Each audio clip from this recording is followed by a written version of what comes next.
center stage. Once again, for the SkullPhil Talks podcast, here's your host, Phil Green. Hello, bonjour, welcome once again. So, what we're going to... I tell you what we're going to do this time. It's going to be a normal show. It's not going to be like a massive long one, because I'd have to say hello to all you fucking cretins. Get yourself to SkullPhil.com, have a look at the shop, and we're going to start flooding it with products. But look, only go to it if you've got bollocks, because that's what it's going to take. Some of the stuff that's going to be in there is going to be quite controversial. Why did I go like real weird then? Quite controversial. Is it? Yeah, it's going to be fucking amazing. It's going to be brilliant. Got like loads of t-shirts and shit, but don't worry, because we haven't nicked them. Not yet anyway, they're just pictures at the moment. Right, so what we're going to do, we're going to have a Trump special. How fucking amazing is that? We're going to have a Trump special. We're going to say hello to Prezi Trump. Because you know what? I couldn't give a shit what any of you lot thought. He's coming to our country. We need to welcome him. We need to say, hello, Mr. Trump. You are the President of the United States of America. And we love you. You monster man. That makes no sense. Can't you tell I'm like awesomely excited to be recording another podcast? Oh, that's another thing. We've moved podcasts as well. I was using Anchor. Great service. Absolutely brilliant. But because I'm a control freak and because I've got Asperger's, apparently I've got to call it Asperger's now. Because I've got Asperger's, I need to control more of it and they limit you quite a lot. So I fucked them off and I've gone with a hosting provider called Fireside. And do you know what? Alright, it's going to cost me $19. That's like Monopoly money, innit? What's that in real money? Whatever it is in real money, like fucking 15 quid or something like that. But I don't mind because I'm going to be able to fuck about with it a lot more. How awesome's that? So, let's have a Trump special. So what does everyone think about Trump? Don't answer because I can't fucking hear you. It's a recording, dickheads. I think Trump's quite good. Now, okay, he might go on a bit of a Twitter rant and he might be a little bit out there, but what you've got to remember is he's different. He's different from the norm. Again, use America as a petri dish. What do we have in this country? We have Labour, Conservative, Lib Dem. Take the names away, take the little fucking colours that they have away, and what are they? They're exactly the same. They're the same people. And when they get into power, they bring in the same policies that everybody else was going to bring in anyways. They don't bring in what they promise. UKIP was going to be something different, and then Nigel Farage. Do you know what? I've got a lot of respect for Nigel Farage, and I like him. But he abandoned the ship.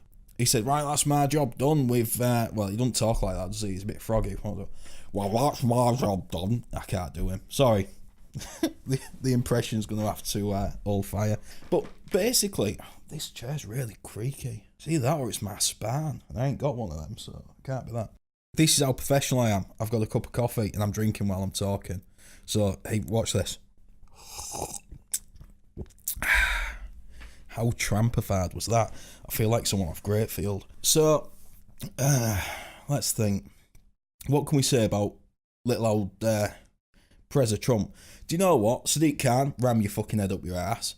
Donald Trump's done nothing wrong to this country, and the people who we're going to go and protest if he comes to this country, we're going to protest. Why? He's not our president. Why aren't you protesting about Chinese dictatorships or... Do you know what I mean? Why aren't you protesting about stuff that's actually current instead of going, we're going to go and... I saw on the BBC, Donald Trump, like, touches women and shit. Does he fuck? Have you not seen his wife, the First Lady? She's fucking stunning. Come on. So, look, I've tweeted the old Prezi, and I copied... I also tweeted Sadiq Khan in the same one, and I said, Sadiq Khan, be more professional. Be more professional. He's a head of state. Donald Trump, you're welcome here, my friend. Do you know what? If he knocked on my door, I'd make him a cup of coffee. I would. He might not want to drink it because I make shit coffee. Well, I make coffee how I like it. I don't use a spoon. I just tip it in. Stronger the better. Stronger the better. Oh, right. So, yeah, the podcast as well might sound a little bit different. I'm just playing with the equipment. I'm recording it like straight into the laptop now. Obviously through the mixer and all the other gubbins that I've spent money on like a fucking idiot. So about Donald Trump. A lot of people in this country are under the impression that the majority of Americans don't like Donald Trump. Unfortunately, that's what you've been perceived through our mainstream media. The BBC want you to believe that Donald Trump's sort of like a hated person. Now, let me tell you, he really isn't. Some of the people I follow, like Ben Shapiro, Louder Crowder, Steve Crowder, they was actually anti-Trump before he got elected and leading up to the elections. If you visit them now, they'll openly say they maybe don't agree with absolutely everything he says and does, but as a general consensus, he's nothing but a positive step for the country. Unemployment's down, black unemployment is down, an all-time low. He's creating jobs left, right and centre, he's boosting the economy. And this big thing with all these people that are so anti-Trump, do you not see what he's done for this country already? Alright, he's not just built a massive golf course up in Scotland. I tell you what, about Scotland, that's the thing. Do you know Nova Scotia in Canada actually translates to New Scotland? How weird's that? There's actually loads of places named after Scotland places, the same as there is with English places, because guess what, Americans, we fucking created you. Bit like you Aussies as well, we fucking created you. Do you know what, we should just go off and go, thanks for caretaking our land, we're having it back now. If you have a look in the small print, possessions 9/10 of the law, motherfucker. No, because then we'd just get accused of being like Mexicans, and that's not good. I like burritos though. So we could be Mexican, couldn't we? So, Canada, Scotland, all that sort of shit, blah, blah, blah, blah. We need to welcome Trump because Trump put sanctions, not sanctions, but tariffs against the EU. And do you know what he did in the little small print? He put, except the UK. Except the UK. What more can you ask for? Do you know what I mean? He's actually trying to help us, and we're being bumholes and going, oh no, we don't want Trump. Because there's a selection of uneducated fuckwits in our country who haven't taken 2 minutes to actually watch the American news, watch Fox, watch some of the online talk shows, some of the podcasts from America, and actually realise, do you know what? People in America, the majority of them actually really like him. Yeah, but he's racist. Yeah, but there's quite a lot of the black population that really like him. In fact, quite a chunk of the black population really like him. Yeah, but yeah, it's women. No, actually, if you look at the statistics, quite a lot of women actually like him. There isn't that many against him, really, on the sides of things. You've got to remember, it's all right to talk about percentages, but you've got to remember the volume of people in America. There's over 300 million people in America.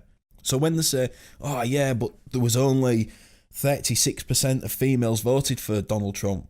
Yeah, but that's 36% of over 300 million, for fuck's sake. That's a few more than 3. I mean, we have an election out here, we have an election in Hull, and fucking hell, the votes are about 2,000. It's because fucking half of them can't get off the sofa to go to the election box. So, anyway, like I always say, these are all my opinions. I don't mean any harm or any of that bullshit to anybody. If you have an issue with it, grow a pair and talk to me, because do you know what? And this is going to be a t-shirt. Man, I'm wired on painkillers. One of the t-shirts that I'm currently putting together, I'm currently designing, is just because you don't agree with what I say doesn't make it hate speech. And that kind of rolls on to my next subject that I want to talk about, and that is the battle of the sexes. Visit SkullPhil.com and support the show. So, the battle of the sexes, well, I can only talk from a working class point of view because I'm a working class lad. Like, well, look, if you're listening to this podcast, chances are you're working class. And do you know what? Don't be ashamed of it. Because people on the working class run built the fucking country. Don't follow this illusion. Don't follow this weird thing that people have where they want to better themselves class-wise. Because do you know what? You can be a working class hero, like John Lennon said. You don't have to worry about anything. Just be the best you can be. And do you know what? It's better to be the best out of the working class than it is to be some false, phony twathead who came from Oxford or Cambridge and thinks that they rule the world, but yet they don't know how to put their own socks on. I have a big issue. No, I don't sell them. Once I get going with these podcasts and the complaints start coming in, I'll probably end up fucking selling the big issue.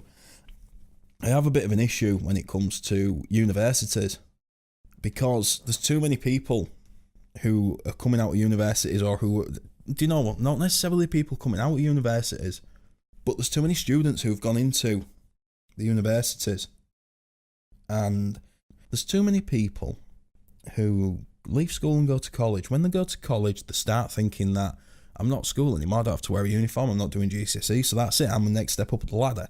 Because I'm the next step up the ladder, I can formulate an opinion. That's great. That's like the juice of growing up and of creating a great society, is to encourage thoughts and opinions, not only in the working people, the people at the top, the people at the bottom, but also the people who are still going through the education system.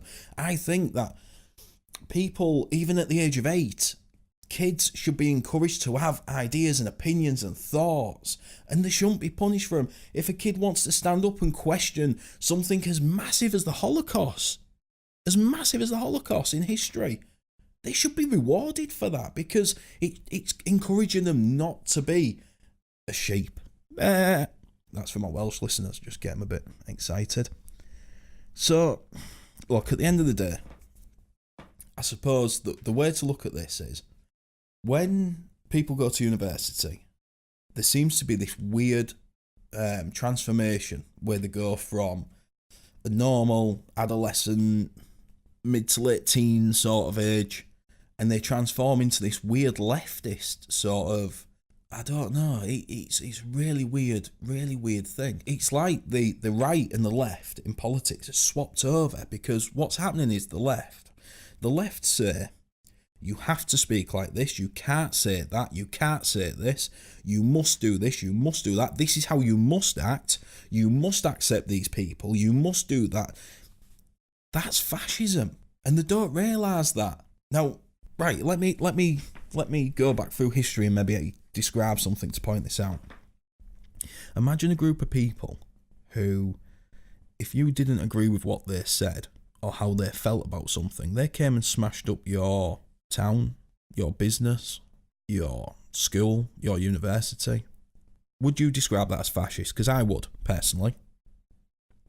And I'd hope that everyone else would agree with that. If you don't believe what I believe, I'm going to come and commit violence and acts of violence and destruction. That's a fascism outlook. Now, some of you might be thinking I'm talking about the Nazis, but I'm not. I'm actually talking about Antifa, which is the militant left. Do you know what? The militant left, even that on its own. Anybody who's on the left, genuinely on the left, and has the true proper left views, doesn't believe that if you don't accept me as a pansexual, transsexual unicorn, then I can come and smash your house up. But you get these university students that start forming these protests and voicing their opinions. And do you know what? There's a gentleman at the minute in his video. One of his videos is featured on my website, SkullPhil.com. Get your ass there. Don't forget to visit the store. You can also donate money there. Please feel free to, as much as possible. I'm a starving, lowly child. I don't have much money, or I don't have a lot of food or anything, so get your hands in your pockets. I also take payment in kind as well, if you're a unicorn. So, Jordan Peterson, I believe his name is, off the top of my head. But like I say, it's on my website. I'd suggest you go through and you watch some of his lectures. They're not boring lectures, they're quite engaging. He has a way of talking to people in order to keep you engaged. And I know I'm supposed to be going on about the battle of the sexes, but this is one massive topic and it all come back around on itself. Stay with me. Don't worry, we'll be finished in a minute. That's what I say to most of my sexual partners. So Jordan Peterson basically says, at the end of the day, if you have to resort to shouting, screaming, threats of violence, or even just labelling me because I have a different opinion to you, that's fascism. Now, a lot of people on the left, especially these like liberal left, studenty sort of people, Antifa grid sort of people, they believe in stuff like Marxism. Now, that's all well and good, but there was actually, in fact, it's ironic because it's actually, I think it was Karl Marx's birthday on the 4th or 5th of this month. it's quite unique because there was a lecturer who has studied Marxism all his life, and one of the main things he said is these absolute idiots, and these are his words, not mine. He was on mainstream RT News, and he said these people who are protesting and screaming and saying that they are from the left and supporting Marxism, blah blah blah blah blah, Marxist values, they're not true Marxists because they're doing everything against what Marxism stands for, which is quite ironic if you look at it. But it's, look, I'm gonna. This is where it comes round on circle with the battle of the sexes. I would class myself as quite an endangered species. I'm a white, straight, for the best of the part. I'm a white, straight English male. That's pretty much the top of the endangered species list. As a white, straight male, we're the most punished demographic of people in the world. You've got to appreciate where I'm coming from this. Are you ready? So sexism between male and female. Now what's happened is, don't get me wrong, and I'll be absolutely honest with you, and any females, I will stand by the side of you and fight with you, not with you, but alongside of you, if there is any injustice or any separation between male and female, because that's bloody disgusting. But at the end of the day, the pendulum's come too far. It's past the balance point, and now it's coming where males are being degraded and pushed out of certain jobs, pushed out of certain topics, and that they're now saying that there should be more females in politics. Well, last time I looked, there was quite a few female MPs. We have a female Prime Minister. So, and I'm not saying it's equal, a long shot, but I'm just kind of saying we're going the other way. We're going where it's going to become where the males will be suppressed and females will be empowered. Some would say, well, that's a good thing. I'm not there to debate that or not, but the only thing that I say is, well, why isn't there an equal balance? Because that's what we're all supposed to be striving to, an equal fucking balance. So, are you ready for this? This is how it goes. If I saw a female struggling to open a door with 2 boxes in her hand, as a male and as a gentleman, because I believe there's still gentlemen, there should be still chivalry, even in this day and age. But if you look that up, me even saying that is classed as a microaggression and sexist towards women, because I believe there should be chivalry. You're all probably thinking that I'm just babbling shit. You want to fucking wake up and see what's going on, right? So for an example, if I hold the door open for a lady, there's 2 avenues there. It's either going to be, oh, thank you, that was a polite thing to do, he held the door open for me, that was a nice thing to do. Or there's going to be the other one, and this is the one what happens the majority of the time when you get amongst these people who scream, like the feminists, but I'll cover that in a second. So you open the door for the lady walks up and goes, what are you holding the door open for me for? Do you not think I can open the door? Do you not think I have the ability to open that door? Straight away, sexist, you're a bigot because you've held the door open for a lady. And you might think I'm joking, but I'm being deadly fucking serious. This sort of stuff is going on. And it's just going to get worse. I'm going to, right, let's go through it. Feminists. If there's anyone listening to the podcast who relates themselves to as being a feminist, then that's fair enough. Do you know? All right, I believe if there is any injustice still between the sexes, and I think at working class level there really isn't. I think like if there's different pay structures and different how you're treated within a job, I think it's probably going to be more upper class level. I don't think it'll be at the working class level because, for one, I've never seen a job advert for a job at minimum wage that says must be a male. And 2, the majority of working class jobs are minimum wage, and there's no way that women are getting paid less than minimum wage because that would be illegal. Okay? The bit I do disagree with is 21-year-old can be paid less than a 26-year-old for the same job. I have an issue with that. I have a massive issue with that. But that's I'm not even allowed to fight that. I'm not even allowed to query that because then I'm being ageist. Do you know? This is the avenue we're going down to. So look at race. Race now has gone very much like the battle of the sexes. I hate racism. I hate racism. I have laughs and jokes about every nationality, including English. I enjoy humour of all walks of life. I have opinions on lots of different cultures, but I wouldn't class myself as racist. But do you know what? Me just saying that I don't class myself as racist is now classed as a microaggression. It could be seen as a hate crime. I mean, do you know, this is the severity and stupidity of what's going on. What this all boils down to, whether it be race, sexism, LBGQ, TRS, whatever the bloody letters they're attaching to it. Do you know what? Wake up. Because there is two genders, male and female. I've now got to make you aware that if you think that I'm right, good on you, but just be careful who you say it to, because that is also a microaggression and you can get prosecuted for it. They're currently writing it into law. There's two genders. Jesus. Right, and look, as far as sexual orientation goes, what was wrong with straight, gay, bisexual? That pretty much covered it. Now, look, I'm going to be honest with you. If transgenders want to identify themselves as trans one-leg-handed Doritus as a name, then that's fair enough. And do you know, when it comes to sexuality, if you want to say you're asexual, pansexual, bloody whatever, that's fine. But I've just got one thing. Don't then enforce it upon me to use them categories. Because I tell you something, there is nothing wrong with saying gay, straight, bisexual. There's nothing wrong. They're not hateful words. I could understand if the words was puff, queer. Oh, hang on. Queer's now accepted, because that's now accepted in the list of titles. It doesn't make sense. 10 years ago, if I had a homosexual person sat with me and I went, yeah, you're queer, aren't you? That'd be offensive. And now it's accepted because they've suddenly decided that it's accepted.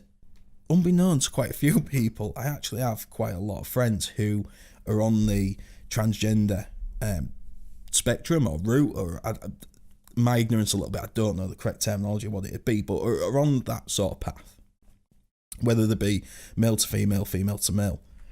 I also have quite a lot of friends who are within the gay community, and I talk with several of them, and generally the majority of them are really pissed off with all this pigeonholing that some group, and it actually transpires it's quite a minority within the group, are trying to enforce upon everybody, because this is when alienation happens. Now they're trying to get it where you go. They're trying to get rid of him and her, and instead they want to bring in gender neutral. Now these are the same people who say you've got to accept that there's all these different types of gender. There's not just male and female. There's this full spectrum of gender. These are the same people who a year ago was arguing that gender's just a social construct. If gender's just a social construct, then why is it an issue which gender you actually assign yourself to? Now, I'm going to be honest with you, this whole podcast, and it's not an hour long like the first one. Like I said, I'd have to do all the introductions and shite. And I'm going to try and not speed them up, but I'm going to try and put a few more out, because it's better. It gets things off my chest, and it gives me something to actually get my teeth into. But this whole podcast, from Donald Trump to Battle of the Sexes to race to gender to LBGQ, TRST1, silent F, whatever the hell else is added onto it on a daily basis, this all stems from one thing: political correctness. And the problem is there's no actual governing body or person at the top that says, yes, it's politically correct to say that. No, it's not politically correct to say that. So now political correctness is like a cobweb. It's like, maybe not a cobweb, maybe like a bowl of noodles. It's intertwined, it's mixed up. Some things are contradicting other things. Take it like the sexual orientation. So they want you to acknowledge all these different levels of sexual orientation, different on the spectrum. But according to political correctness and sort of diversity, it's wrong for you to ask somebody where they define themselves on that spectrum. But if you address them in the wrong way, then you are also committing a microaggression. It's like saying, I want something and you need to get me it. And then the other person going, right, well, what do you want? Oh my God, I can't believe you just asked me what I want. How fucking dare you ask me what I want? Oh, I feel so hate. And do you know what? Political correctness needs to go and fuck itself, because whilst we're so politically correct, we haven't got free speech. The two things can't exist together, because Political correctness is just a pink and fluffy way of saying, we're going to tell you what you're allowed to say and what you're not allowed to say. Ladies and gentlemen, that's fascism. When will people realise this? When will people open their eyes and see we're all getting played like a fiddle? And do you know what? Hats off to Donald Trump, because he fucking sees it. And do you know what? The actual level-headed Americans that are saying similar stuff to what I'm saying are looking across the water and going, look at Britain. It's just falling to pieces. Look at them. They're too PC, they're too this, they're too that, they're too trying to multicultural. Yes, we have to accept. I believe in multicultural societies, don't get me wrong, and I think it can work. But when we're bombing the shit out of one country's people, and then we accept a load of asylum seekers, for example, I'm not picking on anything direct, but when we're actively at war with their home country, and then we take a load in as asylum seekers, are we surprised that there's some friction there? Because I tell you something, if America was bombing the hell out of us, would I then go to America as an asylum seeker? Because what would happen? I could sit there and go, yeah, thanks America for letting me in, but that bomb you dropped on Hull, it didn't have, well, it killed all my family. I mean, come on, it's common bloody sense. And do you know what? Unfortunately, it's the working class who have got the common sense, who aren't allowed to act on it and who aren't allowed to engage on it. And you all need to jump on the bandwagon with me and tell everybody who wants to make you PC, tell everybody who wants to put you in a pigeonhole, everybody who wants to tell you what you're doing, what you can do, what you can't do, what you can say, what you can't say, to fuck off. Because that's what needs to happen. Now, I'm just going to leave you with one ongoing thought. What I've said might seem a little bit like fucking out there. If I told you that I wanted to start a White Police Officers Association, would you think that was racist? The answer would be yes. True?